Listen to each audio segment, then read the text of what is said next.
بسم اللہ الرحمن الرحیم۔ السلام علیکم۔ ایزی لرننگ ود اویس میں خوش آمدید۔ آج کی اس ویڈیو میں ہم سورسز آف نالج یعنی علم کے ذرائع کے بارے میں بات کریں گے کہ وہ کون کون سے ذرائع ہیں جن سے علم کا حصول ممکن ہو پاتا ہے۔ علم براہ راست ذاتی تجربات اور کئی دیگر ذرائع سے حاصل کیا جا سکتا ہے۔ انسانی علم دو سطح پر کام کرتا ہے۔ ابتدائی سطح پر علم مفید انسانی سرگرمیوں کے لیے استعمال ہوتا ہے، جبکہ ثانوی سطح پر علم پہلے سے حاصل کیے گئے علم میں اضافہ کرنے کے لیے استعمال کیا جاتا ہے، اور جو سرگرمی علم میں اضافے کے لیے کی جاتی ہے اسے تحقیقی عمل کہتے ہیں۔ تحقیق ہی ہمارے علم میں اضافے کا باعث بنتی ہے۔ تحقیقی علم دراصل تصدیق شدہ علم ہوتا ہے، اور جب بھی کوئی چاہے وہ اس کی تصدیق کر سکتا ہے، تاہم انسان ہمیشہ سے اس جدوجہد میں مصروف ہے کہ وہ اپنے ارد گرد پائی جانے والی اشیاء، رونما ہونے والے واقعات کو سمجھ سکے، زیر بحث لا سکے، وضاحت کر سکے اور یہاں تک کہ ان پر کنٹرول بھی کر سکے۔ ان مقاصد کے لیے وہ حسی ادارک، رسم و رواج، سند یا اتھارٹی، ماہرانہ آراء، ذاتی تجربہ اور سائنس کے ذریعے علم حاصل کرتا ہے، جن کی تفصیل آج کی ہم اس ویڈیو میں دیکھیں گے۔ علم کے ذرائع یعنی سورسز آف نالج تعداد میں 7 ہیں، جن میں پہلے نمبر پہ آتا ہے سینس آف پرسیپشن اور ایکسپیرینس، جسے ہم اردو میں بولیں گے حسی ادراک یا تجربہ۔ دوسرے نمبر پہ آتا ہے ٹریڈیشن، رسم و رواج۔ تیسرے نمبر پہ آتی ہے اتھارٹی یعنی سند۔ چوتھے نمبر پہ آتی ہے ماہرین کی آراء یعنی ایکسپرٹ اوپینین۔ پانچویں نمبر پہ آتی ہے عقلیت، جسے ریشنلٹی بولتے ہیں۔ چھٹے نمبر پہ آتا ہے میجک یعنی جادو، اور ساتویں نمبر پہ ہے سائنٹیفک میتھڈ یعنی سائنسی طریقہ کار، اور سائنسی طریقہ کار کے ذریعے حاصل کیا گیا علم سب سے مستند اور تصدیق شدہ ہوتا ہے۔ اب ہم ان تمام پوائنٹس کو ڈسکس کریں گے کہ ان میں کیا خصوصیات پائی جاتی ہیں۔ سب سے پہلے نمبر پہ آتا ہے سینس آف پرسیپشن اور ایکسپیرینس یعنی حسی ادراک یا تجربہ۔ انسان کی حسی ادراکی صلاحیت حواس خمسہ پر مشتمل ہے، جس کے ذریعے انسان نے تاریخ کے ہر دور ہی میں اپنے ارد گرد کے ماحول کے بارے معلومات اور علم حاصل کرنے کی کوشش کی ہے، اور آج بھی اس کی یہ کوشش ختم نہیں ہوئی۔ اس کی یہ کوشش روزمرہ زندگی کے عملی رویوں سے لے کر اس کے تجربے تک پھیلی ہوئی ہے۔ بہرحال انسان کے حسی ادراک سے مراد تصورات کا ایک مربوط سلسلہ لیا جا سکتا ہے، جس کی مدد اور معاونت کے ذریعے انسان اپنے ارد گرد کے ماحول کو سمجھتا اور پھر نہایت مستعدی اور ماہرانہ انداز میں امور زندگی انجام دیتا ہے۔ انہی امور زندگی کو نہایت مہارت سے انجام دیتے ہوئے انسان مختلف قسم کے عملی تجربات حاصل کرتا ہے۔ یہ بات بھی ایک حقیقت ہے کہ ماحول کے بارے میں ابتدائی ادراک صرف حسی ادراک ہی کے ذریعے ممکن ہو سکتا ہے۔ اس میں روزمرہ زندگی کے دوران ہونے والے تجربات بھی شامل ہوتے ہیں۔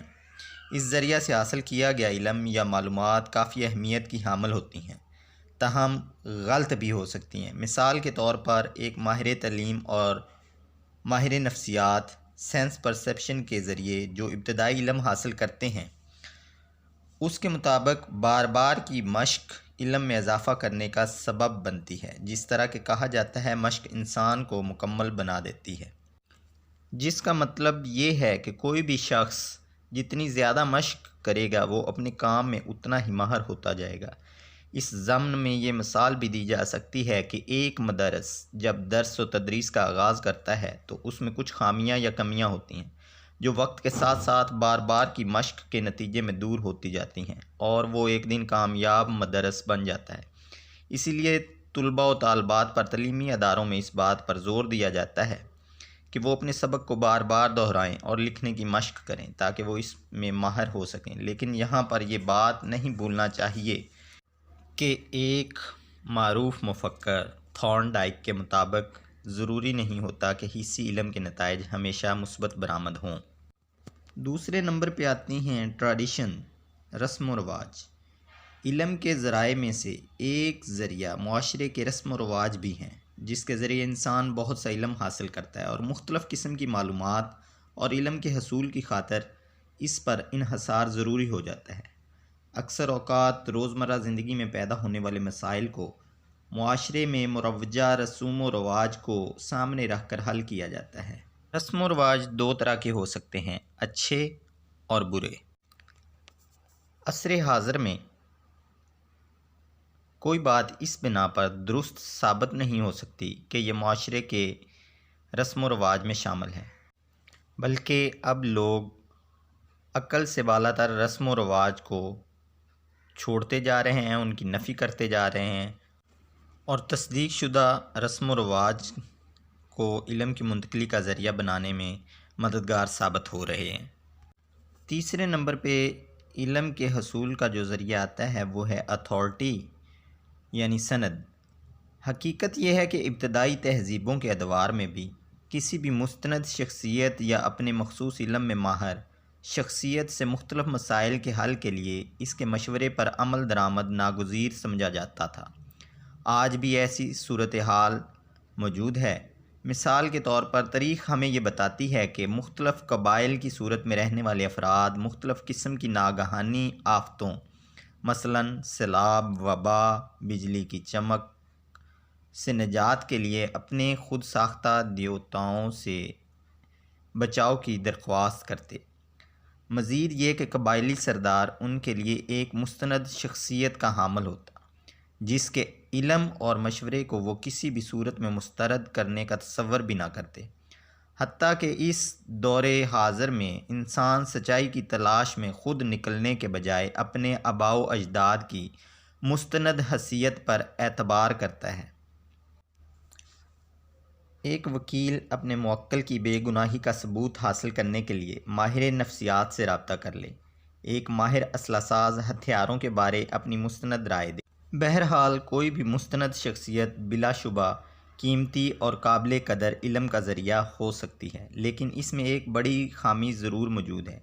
ایک مستند شخص، خواہ اس کا تعلق سیاست سے ہو یا معاشیات سے ہو، مذہبی رہنما ہو یا عالم ہو، غلطی ہو سکتی ہے۔ اس لیے علم کے ذریعے کے طور پر کسی مستند شخصیت پر کلی انحصار خطرے کا باعث ہو سکتا ہے۔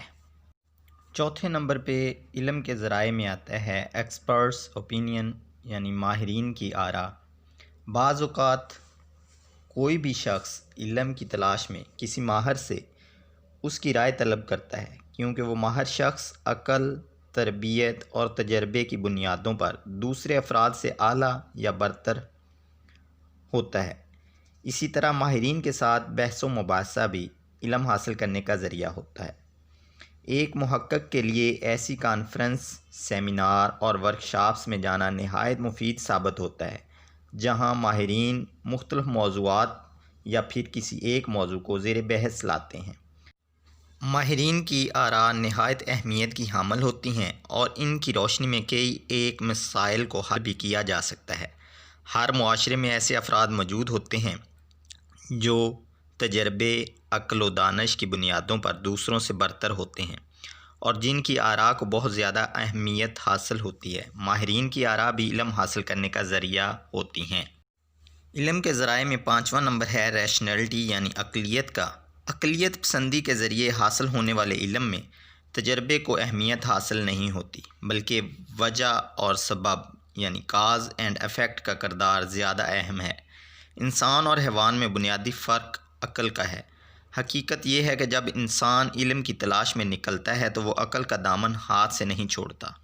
مزید برآں وہ علم کے حصول کے ضمن میں ایسے ثبوت اور شواہد مد نظر رکھتا ہے جو عقل کی کسوٹی پر پورا اتریں، بصورت دیگر وہ اس علم کی تصدیق کرنے کے لیے آمادہ نہیں ہوتا۔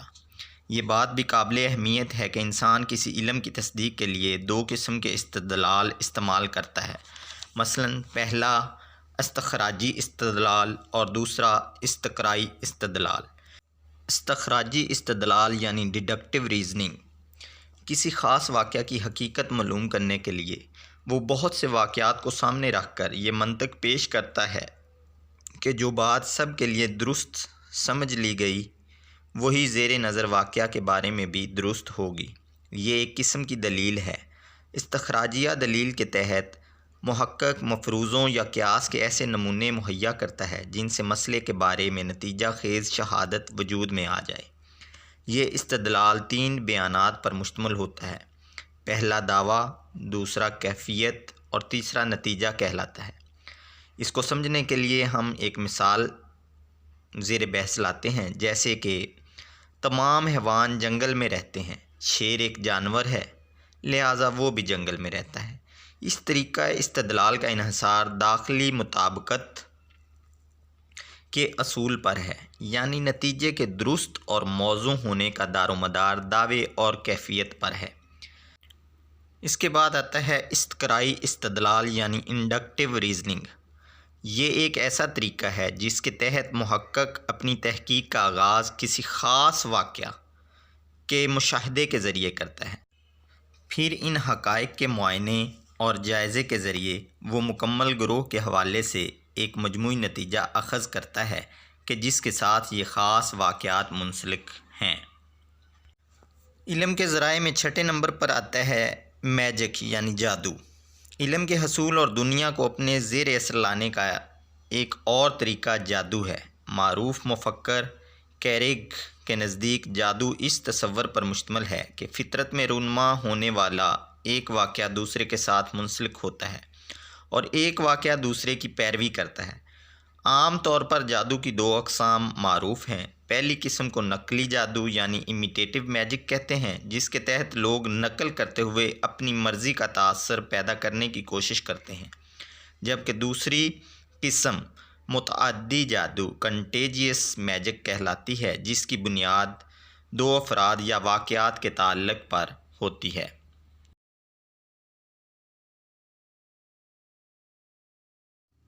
علم کے ذرائع میں 7واں اور آخری نمبر آتا ہے سائنٹیفک میتھڈ کا، یعنی سائنسی طریقہ کار۔